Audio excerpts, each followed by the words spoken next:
एक समय ऐसा आया जब राज्यों पर राज्य निकलता, उपनिवेशवाद का अजगर ओडिशा के खोरथागढ़ तक आ पहुंचा।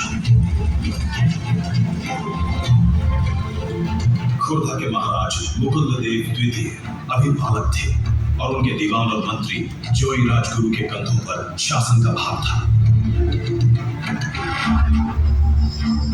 ईस्ट इंडिया कंपनी ने राज्य पर अधिकार मांगा तो जोई राजगुरु ने उन्हें युद्ध की चुनौती दी।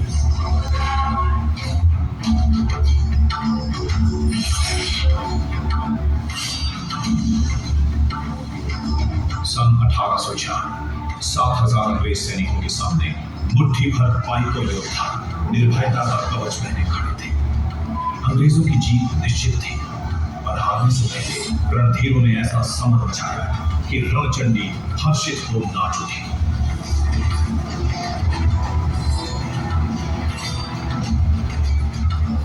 मातृभूमि ने आंचल फैलाकर एक एक सपूत का बलिदान स्वीकार किया।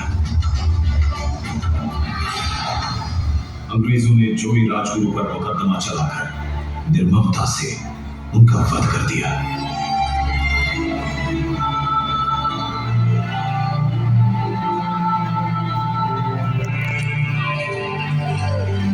खोरथागढ़ अब ईस्ट इंडिया कंपनी के अधीन था। पूरे राज्य को निराशा और संशय की काली छाया ने ढक लिया।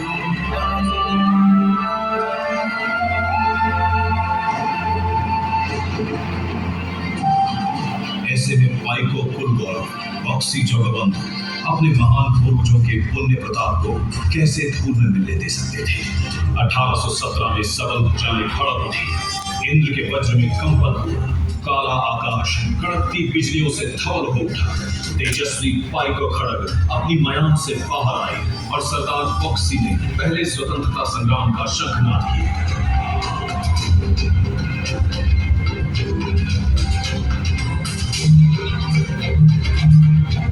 पिंडी की बाहुबल और फुर्तीबासा पाकसारणी जैसे अनेक रणबांकुरों को साथ ले सरदार बक्सी ने छापामार युद्ध की योजना बनाई। घुमसर के पंग आदिवासी भी साथ आ गए। सभी सूरमा गुस्साए गठकर की तरह जंगल से निकल कर अंग्रेजों के दफ्तरों, गोदामों, भवनों और खजानों का धावा हो गई।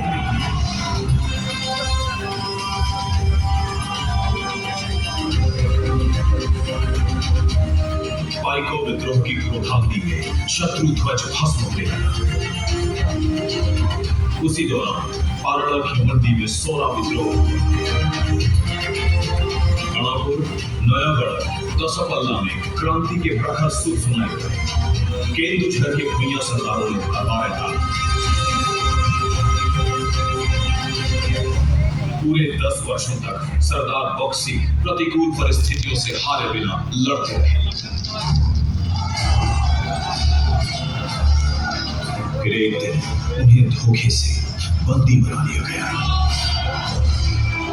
और क्रांति की आग अब दावानल बन चुकी थी, जिसे वीर सुरेंद्र साय जैसे राष्ट्रभक्तों ने जलाया रखा। वीर सुरेंद्र साय के साथ खेस गांव के जमींदार माधो सिंह, फत्ते सिंह और उनके पूरे परिवार ने जन्मभूमि का ऋण अपने प्राण देकर उठाया। कालाहांडी के रिंदो माझी और कोरापुट के लक्ष्मण नायक ने जीते जी अंग्रेजों की तलवार को संग नहीं लगने दिया। देशभक्त बलिदान के ऊंचे से ऊंचे कीर्तिमान स्थापित कर रहे थे तो अंग्रेज सरकार क्रूरता और नीचता की गहरी खाई में उतरती जा रही थी।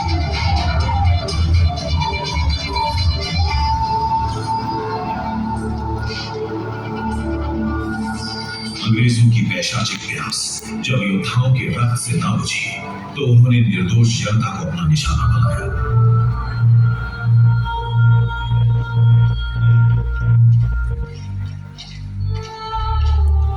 कभी एमको सिम्को मैदान में निहत्थे आदिवासियों पर गोलियों की बौछार की तो कभी इरब में शांतिपूर्ण प्रदर्शन करते लोगों का संहार किया। इन रक्त तीर्थों पर बेकसूर लोगों की चीखें जैसे आज भी हवा में ठहरी हुई हैं। लेकिन ऐसी अनगिनत चीत्कारों और पुकारों के बीच जब बालक बाजी राउतर की मासूम आवाज सुनाई देती है तो आत्मा में शूल सा उतर जाता है। अंग्रेज पुलिसकर्मियों ने कुछ प्रदर्शनकारियों की हत्या कर दी थी।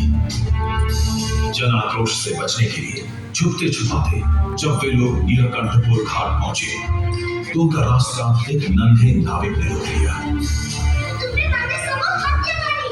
हम तुम्हारे को पटाखा डाले साथ गले मिला दी। बहुत धमकाने पर भी जब 12 साल के बाजी राउतर का संकल्प न टूटा तो एक निष्ठुर अंग्रेज ने दहकता हुआ अंगारा कोमल से सीने में उतार दिया।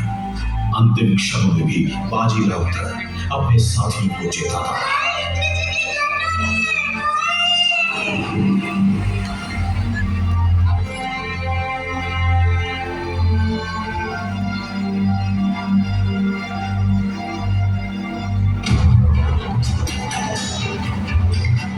काल का कराल सर उत्कल जननी की संतानों को यूं ही निकलता रहा। समय बीता, सदी बदली, पर बुढ़िया समाज धीरज खोए बिना देश पर अपना सर्वस्व न्यौछावर करता ही गया।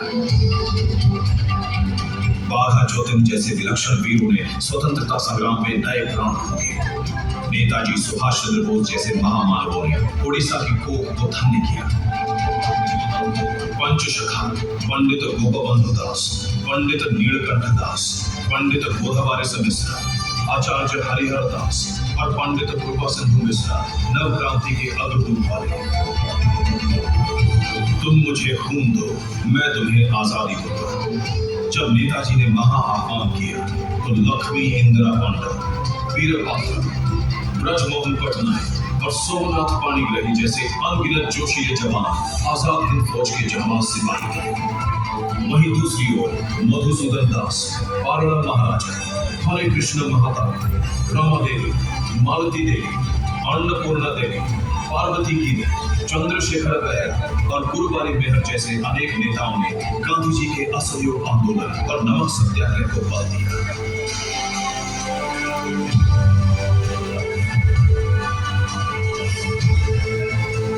कांत कवि लक्ष्मीकांत ने वंदे उत्कल जननी की रचना कर पूरे प्रदेश में नव ऊर्जा का संचार किया। भारत छोड़ो आंदोलन का आगाज हुआ तो बरगढ़ जिले के पनीमोरा ग्राम का हर व्यक्ति अंग्रेजों को भारत से बाहर खदेड़ने बढ़ चला। ओडिशा के शेर हर मोर्चे पर तैनात थे। 1804 में शुरू हुआ महायज्ञ 1947 में जाकर सफल हुआ। क्रांति की मशाल से उत्सव के दीप जलाए गए।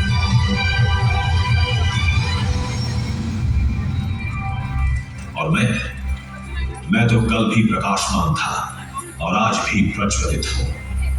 अगर देखो तो अमर जवान ज्योति की किसी अग्नि शिखा में मेरी लपट भी दिख जाएगी। मुझे कभी बुझने न देना।